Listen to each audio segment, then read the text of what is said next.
Addiction isn't laziness. Something hijacks the system. It starts as relief. Your brain stamps it, important. Then it becomes a loop. Cue, craving, use, crash, repeat. Sometimes before you even choose. In one video, you'll see what's happening, why stopping hurts, and how it breaks. Your reward system is built to teach you what matters. Effort, reward, memory. Learn it, repeat it.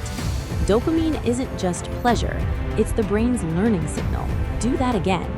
Some substances hit that signal way harder than your brain expects, so the lesson gets stamped too strongly. That's why the wiring forms fast. One shortcut becomes the brain's favorite route.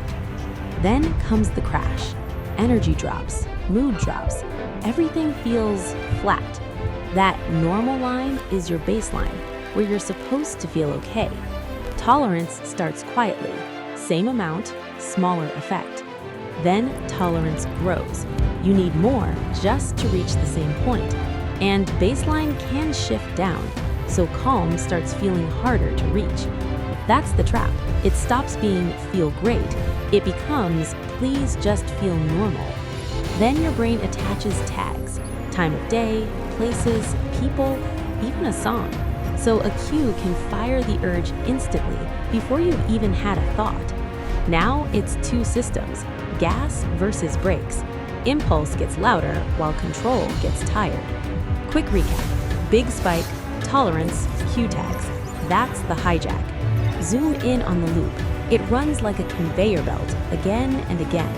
And this is where people blame themselves, but it's a system, not a character flaw. Door one is stress.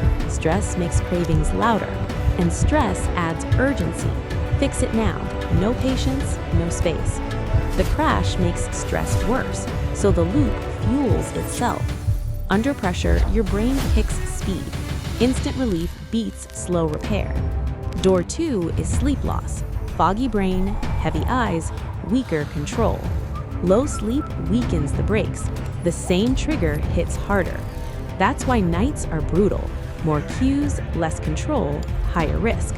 There is a tiny reset window, but at first it feels locked.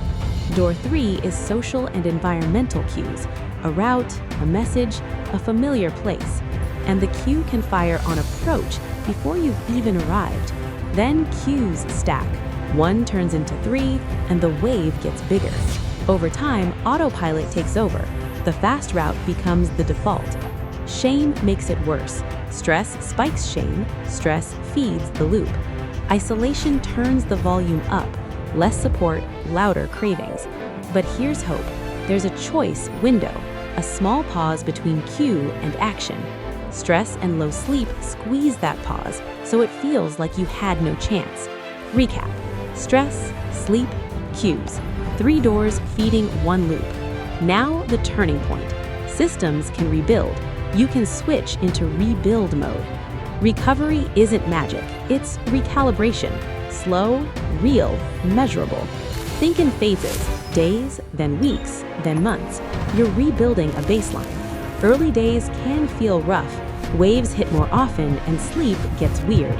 That's why it can feel worse before better. Your brain is rebalancing upward. But remember, urges come in waves, and waves always fall. Progress isn't zero cravings. Progress is fewer, smaller, farther apart. Upgrade 1 is sleep. Sleep rebuilds the brakes. Upgrade 2, swap the stress outlet. Trade instant relief for real regulation. Upgrade 3, redesign cues and add support. Change routes, change routines. Don't do it alone. Final truth, not weakness, wiring. Wiring can change. If you need help, reach out to someone you trust or a professional.